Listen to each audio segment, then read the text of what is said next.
Hi, boys and girls. So, this is our second lesson for language arts.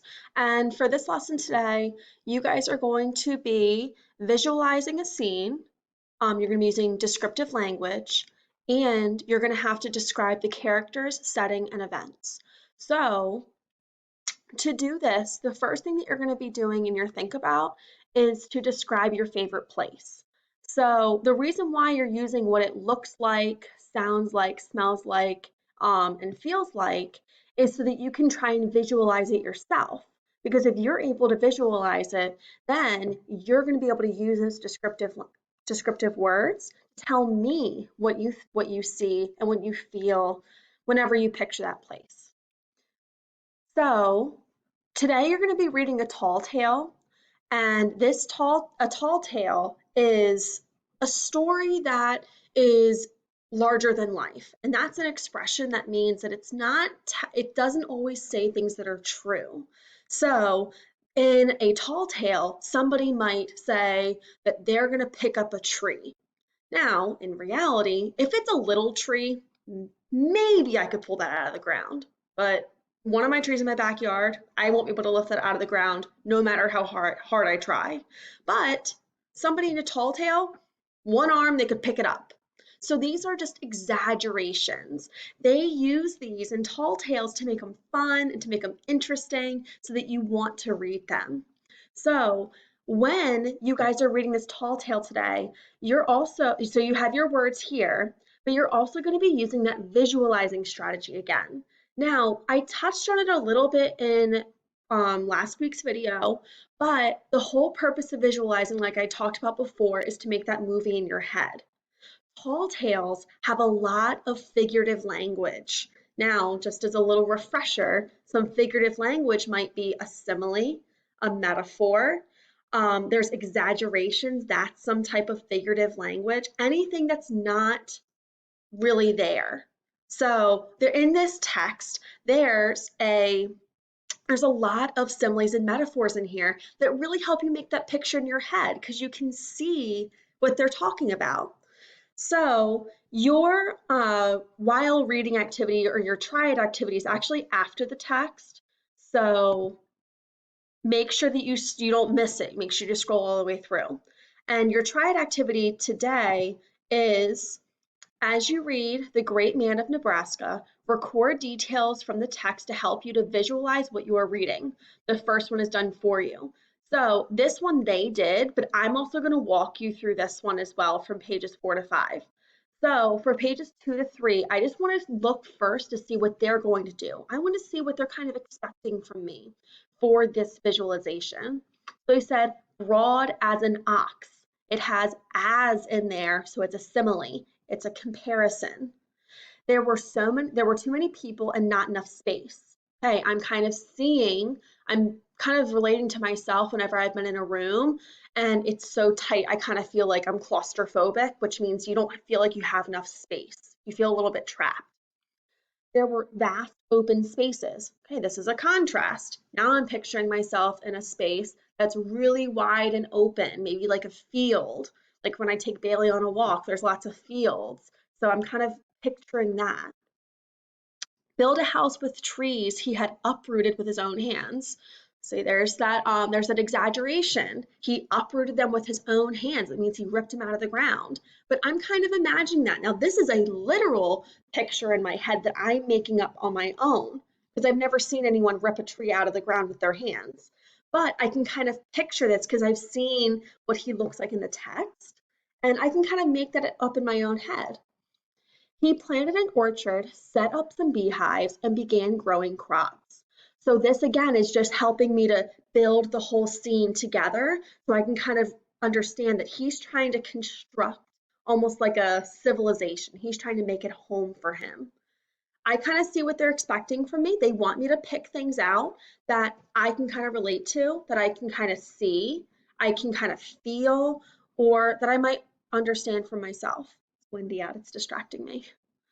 Okay, so the pages I'm going to are 4 to 5. So there's page 4. Okay, I'm going to read it aloud, and as I'm reading, I'm going to be making notes of things that would help me visualize. One winter, the snow in the Rocky Mountains grew very deep. The air turned icy cold. All the other guides decided to spend the winter in California, where it was warmer. Only Feebled braved the freezing winter so he could get back to his farm. Okay, so I'm going to use the air turned icy cold. I'm kind of imagining when it's winter, it gets really cold. So I'm going to put that down. The air, the air turned icy cold. When he arrived home, he found some prospectors waiting for him. Feebled Feebledson, one prospector exclaimed. Will you lead us to California? Feebled agreed, and the wagon train set off through the deep snow. Okay, deep snow. That's not much of an exaggeration. It's not really anything except for a description, but it's telling me about the snow. So I'm kind of imagining and I'm kind of feeling what it would be like to set off in a wagon in deep snow. And I can picture deep snow.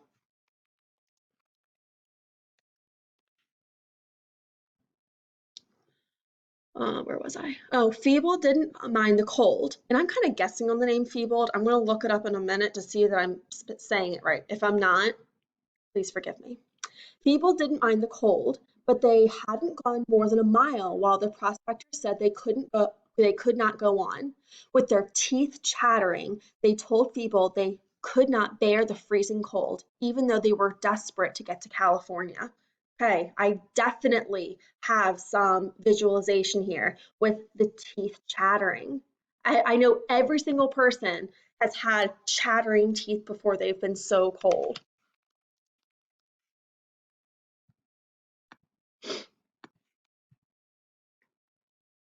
Isn't there anything you can do? A woman asked. Clever Feebled started thinking, and soon he had an idea. Death Valley in Nevada was the hottest place Feebled had ever been. He promised the prospectors he would quickly return, and he set off for Death Valley. When he got there, he loaded up his wagon with hot desert sand. Then he headed back to the prospectors. Okay, so I'm going to do hot desert sand because I can visualize myself at the beach and feeling that hot desert sand on my feet. And I'm making a connection here by thinking they're freezing cold. So I'm going to make a guess that he's going to bring the sand to them to heat them up. That's a connection that I'm making. See, I didn't desert you, he told them. Put this sand inside your wagon and you'll be warm for the whole trip. They did as they were told, and the warm sand kept them cozy all the way to California. All right, so my prediction was correct. He gave them the sand so they could be toasty warm. And you'll be warm the whole trip. So put this sand inside your wagon and you'll be warm the whole trip. Okay, so these are all the things that I had while I was looking at these pages that kind of help me visualize or help me kind of build that feeling, that feeling, seeing, touching, anything, feeling and touching, but anything that helped me build that movie in my head as I was reading. You guys are going to do the rest on your own while you're reading this text. And there it goes. And then for your show what you know, you have, let me flip it, your vocabulary words here. So this is one of the things that you're going to have to turn into me. And you're just answering these questions based on how you relate to these vocabulary words. Okay? And then down here, this is your written portion. Why was the West a good home for Feebled Feebledson? In your response, use details from the text to support your answer. So you need to go back in the text. Think about this character. Why would he want to go to the West? Think about how he was built. How is he described? And where did he live before and why was it not a good place for him? Make sure to use your transition words, make sure to restate your question, and to use good evidence from the text to support your answer. You should be able to find at least 3 details to support your answer.